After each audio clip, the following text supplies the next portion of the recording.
The sound came before the pain. A sharp crack echoed through the luxury atrium. Every conversation stopped. Crystal lights reflected off marble floors. Designer stores lined the walls, glowing with wealth and exclusivity. The Gangnam Mall was filled with quiet power, expensive perfume, and people who believed nothing bad could happen in a place like this. Until it did.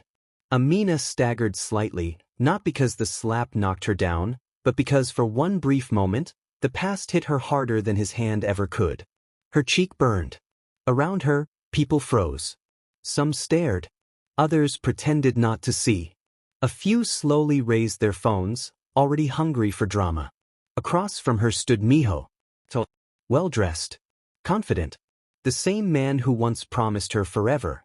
The same man who took everything. "Don't touch me," he snapped, his voice sharp enough to cut glass. Then louder. "So you're still following me around now?" A hush fell over the crowd. Amina straightened her posture. She didn't cry. She didn't apologize. That annoyed him. Miho laughed under his breath, shaking his head. "Look at you," he said. "Still pretending you belong in places like this." People shifted uncomfortably. No one intervened. "Do you know how embarrassing this is?" he continued. "Running into you here like this?" He leaned closer, lowering his voice just enough to sound intimate, just enough to humiliate her. "I should have known you'd end up like this. Still broke. Still desperate." Amina met his eyes. "I'm not here for you," she said calmly. Miho smirked. "That's funny," he replied. "Because everything about you screams survival." He looked her up and down. "Tell me," he added, "whose money is it this time?" Amina's hands clenched slowly at her sides. Her voice remained steady. "You should leave." Miho laughed openly now. "Leave," he said. "You don't get to tell me what to do." He glanced at her left hand. No ring. Nothing. His confidence doubled. "Of course," he said mockingly. "Still alone." Then he said the words he had always used to crush her. "You're nothing without me." The mall fell silent. That was the moment he sealed his fate. Because Miho didn't know Amina was married now. He didn't know who her husband was. And he didn't know this was about to end very badly for him. Amina's phone vibrated softly in her hand. She didn't answer. Across the open space, a man near the entrance folded his newspaper. Another adjusted his sleeve. Another stepped slightly closer. No uniforms. No obvious security. Just quiet control. Miho took another step toward her, enjoying the attention. "What?" he mocked. "Calling for help now?" Amina finally spoke again. Yes." She lifted the phone just enough to speak into it. "He's here." There was a brief pause. Then a voice answered. Controlled. "Korean. Are you hurt?" "Yes," Amina said. Silence followed. Then the voice returned, colder than before. "Stay where you are." The call ended. Miho scoffed. "Who was that?" he asked. "Your imaginary hero?" Amina said nothing. Because she didn't need to explain. Years ago, she had stood in a cramped apartment with cracked walls and unpaid bills stacked on the table. Miho had smiled at her then too. "This is for our future," he had said, sliding documents across the table. Joint accounts. Shared investments. Promises of success. She trusted him. She loved him. The money vanished. Then Miho did. No goodbye. No explanation. Just empty accounts and locked doors. She remembered the hunger. The eviction notice. Sleeping in her coat because the heat had been cut off. She remembered staring at a pregnancy test in a bathroom with flickering lights. Then the blood. Then silence. She had begged him back then. He never answered. Now he stood in front of her, convinced she was still that woman. He was wrong. Security finally stepped in. But not for Amina. Hands firmly grabbed Miho's arms. "What is this?" he shouted. "Do you know who I am?" No one replied. Phones were fully raised now. Whispers spread like fire. Then the doors opened. A tall man entered. Black coat. Calm expression. No wasted movement. The entire space seemed to shrink around him. His eyes found Amina instantly. Nothing else mattered. He walked straight to her. His hands were gentle as he cupped her face, careful not to touch the red mark on her cheek. "I'm here," he said quietly. Amina's breath finally trembled. Then the man turned, and the air turned cold. He looked at Miho and spoke one sentence in Korean. Slow, clear, final. "You have already lost." Miho still didn't understand. But the damage had already begun. The crowd was watching. The systems were moving. And in the next part, Miho would finally learn the truth. He didn't just humiliate an African woman. He humiliated the wife of a man who never forgives. Miho laughed. Not because anything was funny, but because fear hadn't reached him yet. "You have already lost?" he repeated. "Who do you think you are?" The man standing beside Amina didn't answer right away. He didn't raise his voice. He didn't step closer. He didn't need to. His name was June. And power followed him like a shadow. June slowly removed his coat and handed it to one of the men behind him without ever breaking eye contact with Miho. The gesture was calm, almost polite. Then he spoke. "Take him." That was all. The grip on Miho's arms tightened instantly. "What the hell is this?" Miho shouted, trying to pull free. "Let go of me." No one listened. Amina felt June's hand rest lightly at the small of her back. Grounding. "Steady. You don't have to watch," he said softly to her. She shook her head. "Yes, I do." Miho scoffed again, though his voice wavered now. "You think this scares me?" he snapped. "Do you know how much money I have? Who I know?" June finally looked bored. He tilted his head slightly. "Freeze his accounts."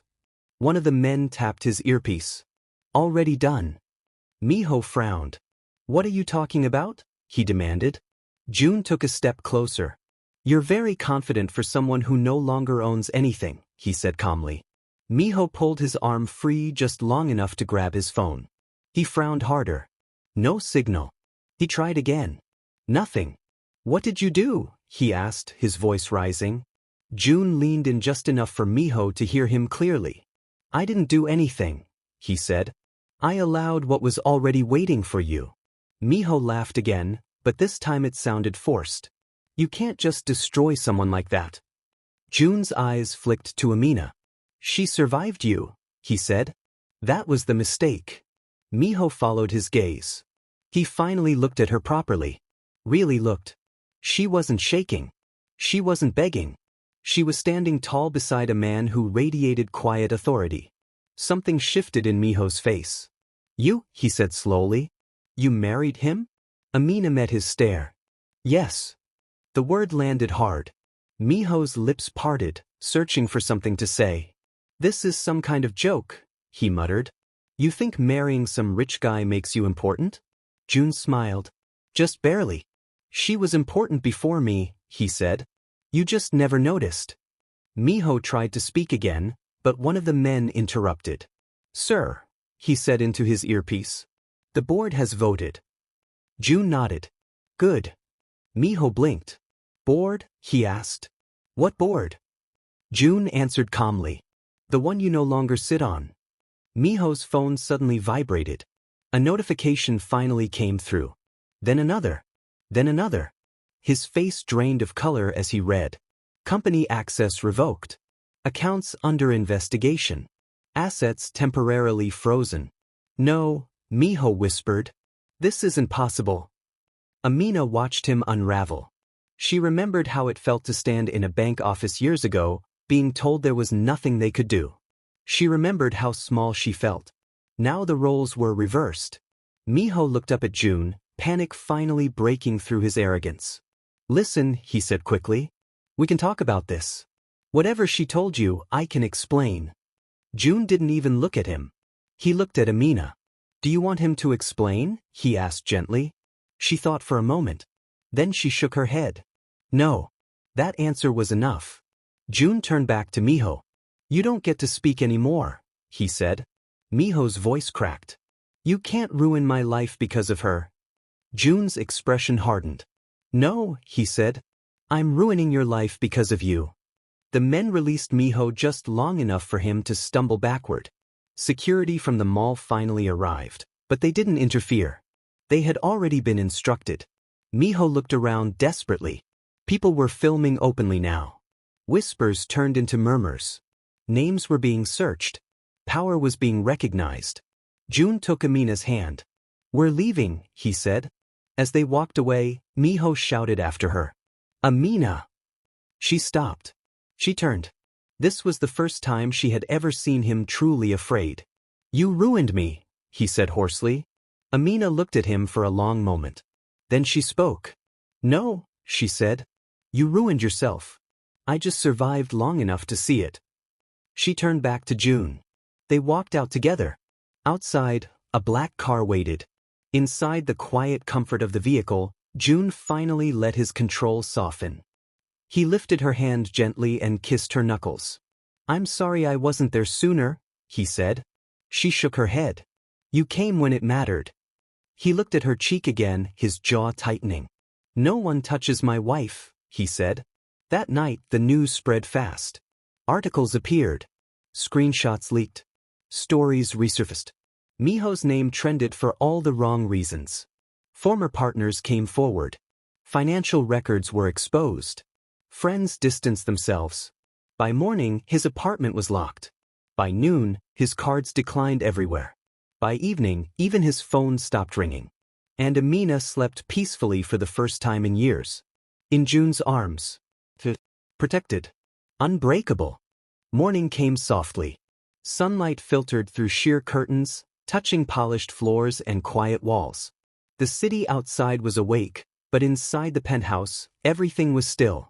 Amina opened her eyes slowly. For a moment, she didn't move. She listened. The steady rhythm of breathing beside her. The warmth at her back. The solid arm resting protectively around her waist. June was already awake. She could tell by the way his thumb moved in slow circles against her hand, grounding her without words. "You didn't sleep," she murmured. "I did," he replied quietly. "Just not deeply." She turned to face him. In the early light, he didn't look like an underworld king. He looked like a man who loved his wife fiercely and without apology. "How do you feel?" he asked. She thought about it. The anger was still there, but it wasn't loud anymore. "I feel lighter," she said. June nodded. "That's how it begins." She reached up and traced the line of his jaw. "You destroyed him," she said. "I removed him," June corrected gently. The destruction was already inside him. Later that day, the world caught up. Screens filled with headlines. Former colleagues spoke out. Old financial trails resurfaced. Contracts dissolved. Partnerships vanished overnight. Miho's name became a warning instead of a brand. People who once laughed with him now avoided his calls. He issued a statement. It was short, carefully worded, desperate. An apology appeared online. Not to Amina. To the public. To investors. To himself. It didn't matter. The comments were merciless. Truth has a way of spreading once fear is removed. Amina watched it all from a distance. She didn't smile. She didn't celebrate. She simply closed the screen. "I don't want this to be the end," she said later that evening. June looked at her. "Tell me what you want it to be." She hesitated, then spoke. "I want to help women who don't survive men like him," she said. "Women who lose everything and don't have anyone waiting for them." June didn't interrupt. He listened. "I want to build something that protects them before someone like you has to." He reached for her hand. "Then we will," he said. And they did. Within months, the foundation launched quietly. No flashy press. No grand speeches. Just resources. Legal help. Emergency housing. Financial education. Amina visited often. She listened more than she spoke. She knew that survival didn't need advice. It needed dignity. One evening, as they stood on the balcony overlooking the city, Amina rested her head against June's shoulder. "Do you ever think about fate?" she asked.